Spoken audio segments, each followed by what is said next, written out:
അടൂർ മണ്ണടി ദേവി ക്ഷേത്രത്തിലെ ഉച്ചബലി മഹോത്സവം സമാപിച്ചു. ഇതോടനുബന്ധിച്ച് തിരുമുടി എഴുന്നള്ളിപ്പ്, മുടിപ്പേച്ച എന്നിവയും നടത്തി. കുളക്കട നമ്പിപടം രമേഷ് ബാനു ഭണ്ഡാരത്തിലിന്റെ മുഖ്യ കാർമ്മികത്വത്തിലായിരുന്നു ചടങ്ങുകൾ നടന്നത്.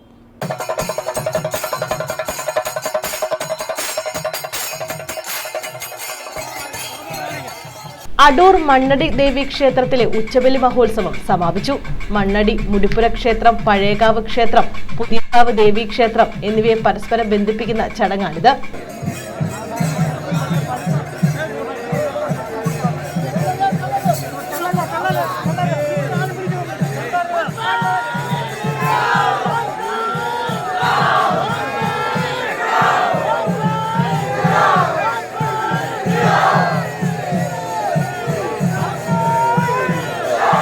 ആചാരാനുഷ്ഠാനങ്ങൾ കൊണ്ട് വ്യത്യസ്തമായ ഉത്സവമാണ് മണ്ണടി ക്ഷേത്രത്തിലേത്.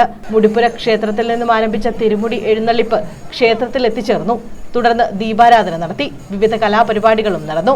രാത്രി 12-നാണ് മുടിപ്പേച്ച നടന്നത്. കുളക്കട നമ്പിപടം രമേഷ് ബാനു ഭണ്ഡാരത്തിന്റെ മുഖ്യ കാർമ്മികത്വത്തിലായിരുന്നു ചടങ്ങുകൾ.